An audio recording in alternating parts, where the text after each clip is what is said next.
I'll ask you: do you see? Are there like any players that are like coming up in the European game right now that you see and you're like, all right, when it's his time, he's gonna turn some heads when he gets to the league? Like, is anybody like that? Next Luka. Victor Wembanyama, you heard of him?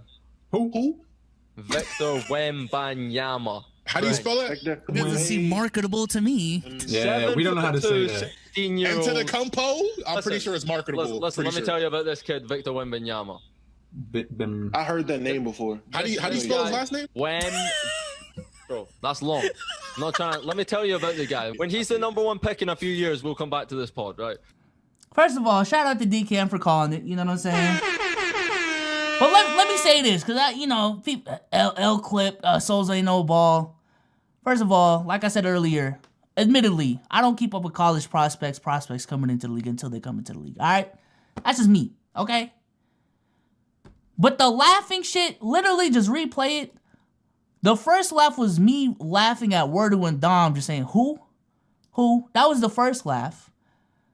All right? The second laugh was me laughing at Wordu trying to spell out his name.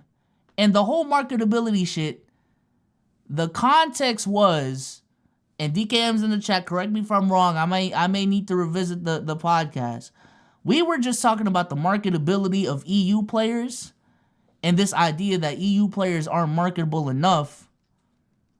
I think someone brought up the example of Giannis and like how he isn't marketable enough because he's from the EU and that's his last name. And when bro said Victor Wembanyama, I was like, oh, doesn't seem marketable enough. Sarcastically, bruh.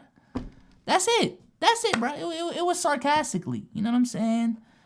Like, I think Victor's name is fine, bro. You know what I'm saying? Admittedly enough, I didn't know about Victor at that time. But he put me on. You know, that's why we had these conversations. But yeah, shout out to DKM, man. Shout out to big DKM in the building, man.